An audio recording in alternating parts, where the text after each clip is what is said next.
El Señor esté con ustedes y con tu espíritu. Evangelio de nuestro Señor Jesucristo según San Lucas. Gloria a ti, Señor. Como el pueblo estaba a la expectativa y todos se preguntaban si Juan no sería el Mesías, él tomó la palabra y les dijo: Yo los bautizo con agua, pero viene uno que es más poderoso que yo, y yo ni siquiera soy digno de desatar la correa de sus sandalias. Él los bautizará en el Espíritu Santo y en el fuego. Todo el pueblo se hacía bautizar y también fue bautizado Jesús. Y mientras estaba orando, se abrió el cielo y el Espíritu Santo descendió sobre él en forma corporal como una paloma. Se oyó entonces una voz del cielo: Tú eres mi Hijo muy querido, en quien tengo puesta toda mi predilección. Palabra del Señor. Gloria a ti, Señor Jesús. Con esta celebración de la fiesta del bautismo del Señor, cerramos el tiempo de Navidad y comenzamos la primera parte del tiempo durante el año que va a terminar, se va a interrumpir el martes de Carnaval, o sea, el día previo al miércoles de ceniza, en que comenzaremos nuestro camino de la Cuaresma. Esta fiesta del bautismo del Señor nos presenta un elemento muy importante para reflexionar, y es el significado del bautismo precisamente. ¿Qué es el bautismo? ¿Y de dónde viene esta costumbre del bautismo que después se transformará en el primer sacramento de la Iglesia, en el sacramento de salvación? En este bautismo del Señor se produce una nueva manifestación del Señor. En Navidad el Señor se manifestó a los pastores, a los últimos del pueblo de Israel. En la celebración de la Epifanía, el 6 de enero, la fiesta de los Reyes Magos, el Señor se manifiesta a los pueblos de Oriente, representados en estos sabios, en estos magos de Oriente que vinieron buscando al Rey de Reyes, al Señor de Señores, a aquel que debía nacer, cuyo signo habían visto por medio de una estrella, y que siguiendo la estrella llegan hasta el lugar donde se encontraba el niño en Belén. Estos magos de Oriente o estos sabios de Oriente en realidad no se saben cuántos eran. Se habla de 3, pero en realidad 3 son los dones: oro, incienso y mirra, lo que le ofrecen a Jesús. Oro por ser rey, incienso por ser Dios, mirra por ser hombre, con todo lo que implicaba, ¿no?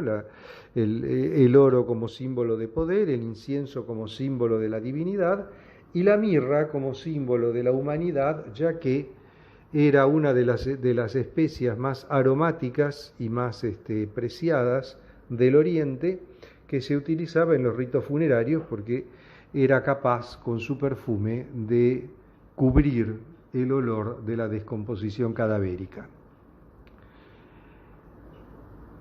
En el bautismo del Señor, aquí en el Jordán, en su encuentro con Juan el Bautista, Jesús se manifiesta a su pueblo, se manifiesta a aquellos que lo estaban esperando, a aquellos que se estaban preparando para recibirlo, que estaban esperando su llegada, aquellos que esperaban a aquel que tenía que venir, como decía Juan el Bautista: no soy yo, sino el que viene detrás de mí, que es más grande que yo.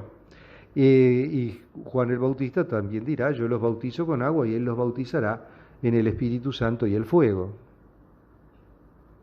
Y aquí el Señor se manifiesta a los suyos.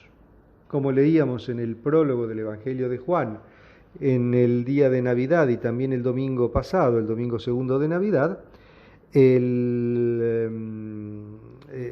vino a los suyos y los suyos no lo recibieron. Pero a los que lo recibieron les dio el poder de ser hijos de Dios. Y fueron colmados de gracia. Esta gracia se da a través del bautismo, pero no el bautismo de Juan, sino el bautismo cristiano.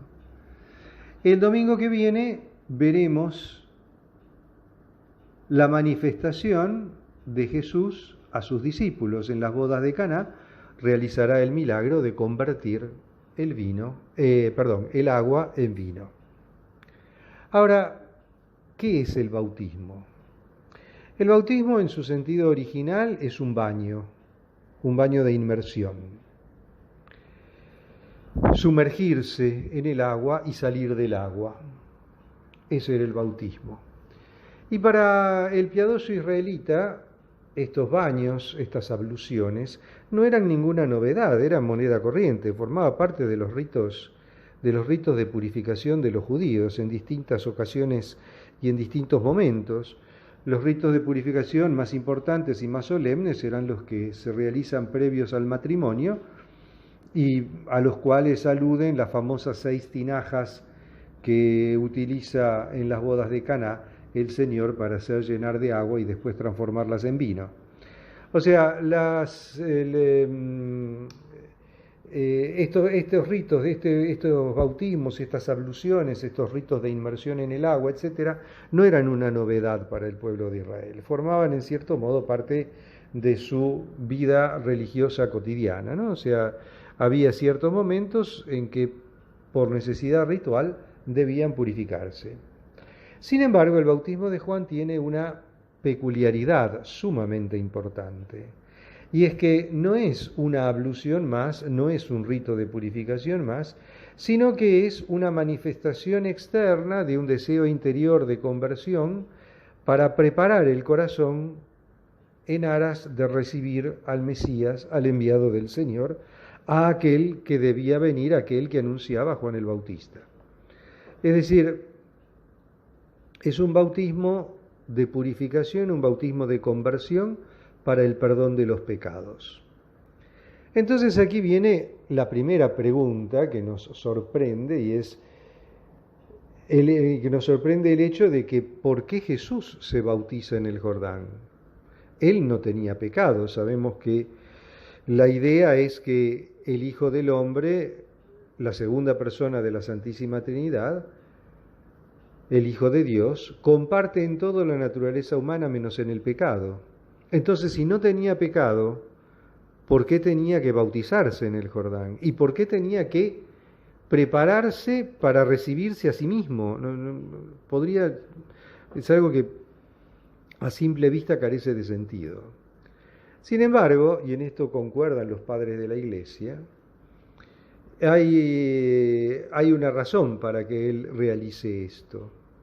Las aguas del Jordán se habían cargado con los pecados de los hombres. Todos aquellos que deseaban recibirlo a él y que lo estaban esperando, se hicieron bautizar para el perdón de los pecados en las aguas del Jordán y dejaron sus pecados simbólicamente en las aguas del Jordán. También Jesús, simbólicamente, al descender al Jordán, al meterse en el agua del Jordán, sanea y santifica las aguas del Jordán y al mismo tiempo las purifica y carga sobre sí los pecados de la humanidad que luego va a ofrecer en la cruz. Aquí el sentido del bautismo de Jesús en el Jordán. En el contexto de este bautismo de Jesús en el Jordán tiene lugar esta epifanía o manifestación que es la voz del Padre Celestial que dice: este es mi Hijo muy querido, en quien tengo puesta mi predilección. Es aquel que yo envío para realizar el misterio de la redención. Y desciende sobre él el Espíritu Santo en forma corporal de una paloma. Pero también nos surge otra pregunta. ¿Cuál es la diferencia con el bautismo cristiano? ¿Cuál es la diferencia entre el bautismo, entre las abluciones judías y el bautismo de Juan? Ya lo hemos dicho. Muy abuelo de pájaro, pero esa es la idea. ¿Cuál es la idea de que Jesús se bautiza en el Jordán? Ya lo hemos dicho. La purificación de las aguas y cargar sobre sí los pecados de la humanidad para después ofrecérselos al Padre en el altar de la cruz el Viernes Santo, en la pasión, como culminación de la pasión. Pero nos queda otro elemento, el bautismo cristiano. ¿Qué es el bautismo cristiano? ¿Qué sentido tiene el bautismo cristiano? Y esto lo explica el mismo Juan, porque Juan dice, yo los bautizo con agua, pero va a venir el que los bautice con el Espíritu Santo y el fuego. El bautismo cristiano no tiene nada que ver con el bautismo de Juan, si bien comparte el hecho de sumergirse en el agua, o también como hacemos en Occidente. En Oriente se practica el bautismo por inmersión, en Occidente se practica más bien el bautismo por aspersión. Se echan esas gotitas de agua bendita sobre la cabeza, acompañadas de las palabras, yo te bautizo en el nombre del Padre, del Hijo y del Espíritu Santo. Y aquí está la gran diferencia. Este es el punto. El bautismo cristiano es un bautismo en el nombre del Padre y del Hijo y del Espíritu Santo. Es un bautismo en nombre de la Santísima Trinidad. La persona, por los méritos de Cristo y por los méritos de la pasión de Cristo, la persona que recibe el bautismo deja de ser simplemente una persona humana, con toda la dignidad que eso significa, para convertirse en hijo de Dios.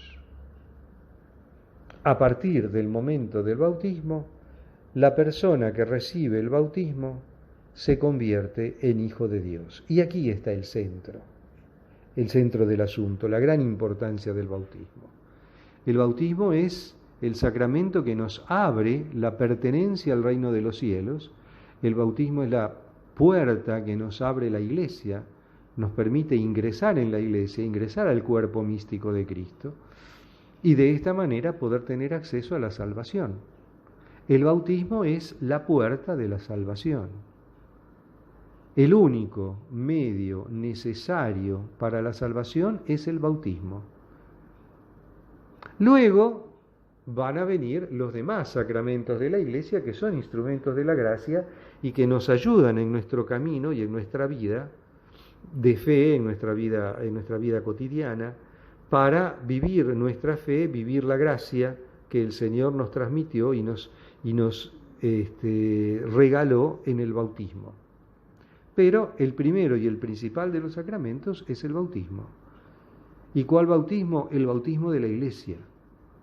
El bautismo que recibimos en la Iglesia Católica. Ese es el bautismo que salva.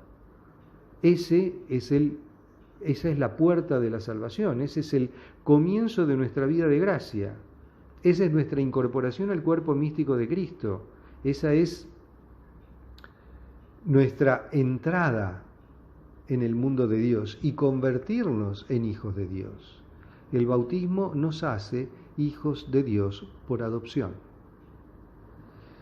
De ahí la gran importancia que tiene el bautismo en la vida del creyente, y por eso también nos hacemos otra pregunta, ¿no? Si es que le damos realmente importancia al bautismo en nuestra vida, si recordamos la fecha de nuestro bautismo. Porque en realidad todos celebramos el día de nuestro cumpleaños y está muy bien, hay que honrar la vida y hay que darle gracias a Dios por el don de la vida. Eso nadie lo discute y está muy bien recordar con alegría nuestro cumpleaños, el día que hemos nacido como personas. Pero, ¿y qué pasa con nuestro nacimiento como hijos de Dios? Más importante aún que la fecha de nuestro cumpleaños es la fecha de nuestro bautismo. ¿La tenemos presente? ¿La tenemos en cuenta? ¿Nos acordamos de agradecer a Dios por la gracia del bautismo de una manera especial en ese día? Todos los días tenemos que agradecer a Dios por la gracia del bautismo, pero de manera especial en el aniversario de nuestro bautismo sería un momento para recordar esa gracia y para pedirle al Señor que la reavive en nuestros corazones. Porque ya lo dijimos, o sea, lo hemos dicho muchas veces, recibir a Cristo, recibir el bautismo, implica recibir el Evangelio, recibir la palabra de Dios, con todo lo que eso conlleva. Entonces, como creyentes, no podemos ser ajenos a la realidad del bautismo, porque es justamente el principio de todo, el principio de nuestra vida de gracia, el principio de nuestra vida de fe.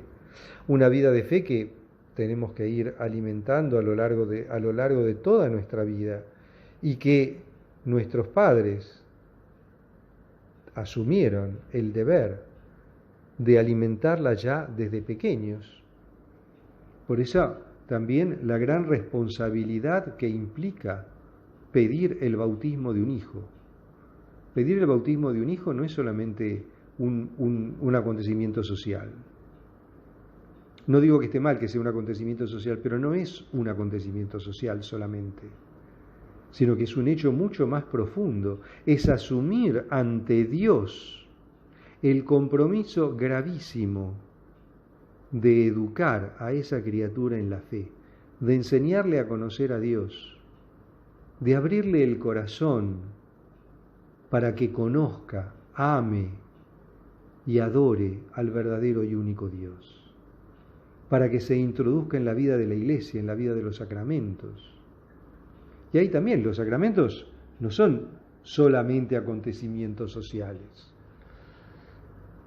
Festejamos la primera comunión de los chicos y me parece bien, pero somos conscientes de haberlos acompañado en su camino de fe para descubrir en la comunión, en el sacramento de la Eucaristía, esa presencia de Dios vivo, presente, que nos acompaña a lo largo de nuestra vida, que nos alimenta para nuestra vida de gracia, que nos alimenta para la vida eterna.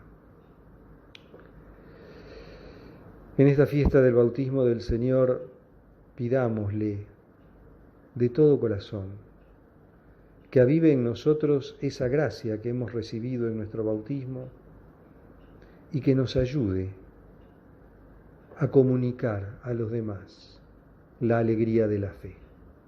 Alabado sea Jesucristo, por siempre sea bendito y alabado.